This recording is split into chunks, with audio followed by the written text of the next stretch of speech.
অনেক ভালো ছিল, বিকজ আমাদের সাথে অনেক আমজনতাও ছিল যারা মুভিটা দেখেছে এবং সবাই ভালো বলেছে গল্পটা, এবং অ্যাক্টিং এর অনেক প্রশংসা করেছে আমাদের নায়িকার। এবং আমি এক্সপেক্ট করিনি যে আমার অ্যাক্টিং দেখে প্রশংসা করবে, কারণ আমার ফার্স্ট সিনেমা ছিল তো, বাট সবাই প্রশংসা করেছে।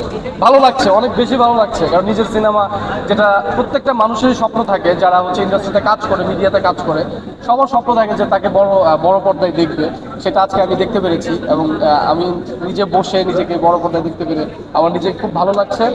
এবং আমরা রেসপন্স ভালো পাচ্ছি, সিঙ্গেল স্ক্রিনের রেসপন্স অনেক ভালো পাচ্ছি। এবং আজকে আমাদের এই লাস্ট শোতে অনেক ভালো ছিল, অনেক বেশি ভালো ছিল। আর এভাবে চলতে থাকলে ইনশাল্লাহ মধ্যবিত্ত অনেক দূরে এগিয়ে যাবে। হলের মধ্যে হল রিঅ্যাকশনটা কেমন পেয়েছেন, বা অনেকেই তো ছিল, দেখলাম সিনেমাটা দেখছিল বিভিন্ন সময়, তাদের মুভমেন্টটা কেমন দেখলেন? বিশেষ করে কিছু সিনের সময় দর্শকদের অনেক উত্তেজনা ছিল, এবং ওখানে তো ভিডিওটা করতে পারিনি, বাট অনেক ভালো, তখন অনেক ভালো লাগছিল, নিজের মধ্যে একটা অন্যরকম আনন্দ লাগছিল যে না, আমার সিনটা যখন আসছে মানুষ হাসি দিচ্ছে, তালি দিচ্ছে, কান্না করছে, তো ভালো লাগছে। যে ভালো ভালো ভালো লাগারই কথা, বলে শেষ করতে পারবো না। প্রথম সিনেমার হিরোইন হিসেবে পেয়েছেন এলিনা আপুকে, তার অভিনয় বা তার সাথে কাজ করার এক্সপিরিয়েন্সটা কেমন ছিল সব মিলিয়ে? অলওয়েজ আমি এটা বলে আসি যে ওনার সাথে কাজ করার এক্সপিরিয়েন্সটা অনেক বেশি ভালো ছিল। আর অ্যাক্টিং এর কথা তো একটু আগে আমি নিজে থেকেই বলে দিলাম, খুব ভালো অ্যাক্টিং করে, এবং এটা আমি না, সবাই জানে, ইন্ডাস্ট্রি এবং দর্শক সবাই জানেন যে উনি অনেক ভালো অভিনেত্রী। আর ওনার সাথে কাজ করতে পেরে আমারও ভালো লাগছে, কারণ ওনার সাথে আমি স্ক্রিনটা শেয়ার করতে পেরেছি, যেটা সারা জীবন থেকে যাবে, এটাই পাওয়া। আপনার কাছে যদি জানতে চাই কেমন দেখলেন সবকিছু? খুবই ভালো লাগছে। আর সবসময় একটা বিষয় আমার মাথায় থাকে, সেটা হচ্ছে কোনো একটা কাজ করতে গেলে প্রথমেই আমার ফোকাসটা থাকে অভিনয়ের উপরে, এবং চরিত্রটার সাথে মিশে যেতে পারাটাই সবচেয়ে বড় কথা।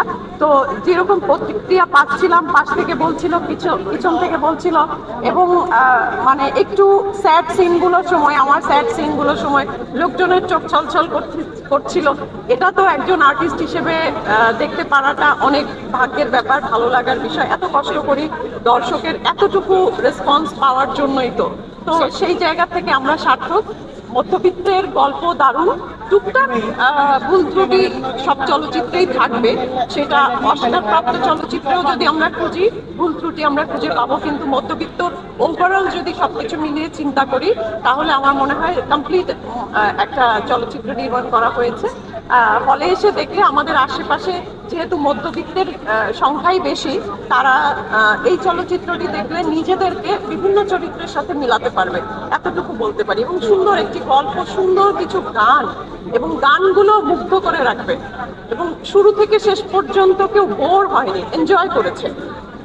এটা কিন্তু আমরা দেখেছি যে এনজয় করেছে, প্রতিক্রিয়া দিয়েছে, নিজেদের ফিলিং গুলো শেয়ার করেছে, যেখানে একটু মন্দও লেগেছে সেটাও কিন্তু বলেছে, কিন্তু সেটা মানে পজিটিভলি বলেছে। তো এটাই আসলে আমরা চাই, ভালো লাগাগুলোই বেশি ছিল দর্শকের, এটা আমাদের জন্য অনেক বেশি ভালো লাগে।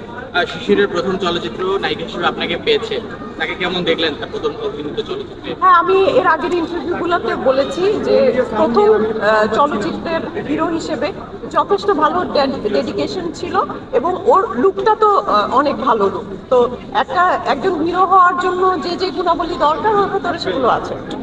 চলচ্চিত্রে অনেকদিন ধরে আছেন, তার যাত্রাটা কেমন হতে পারে আসলে বলবেন? আমাদের চলচ্চিত্রের পথটা তো, বিশেষ করে বাংলাদেশের পার্সপেক্টিভ যদি বলি, সেটা খুবই বন্ধু উঁচা নিচা। হ্যাঁ, তো সেইখানে তাকে যথেষ্ট ধৈর্য ধরে, মানে দাঁতে দাঁত চেপে এখানে পড়ে থাকতে হবে।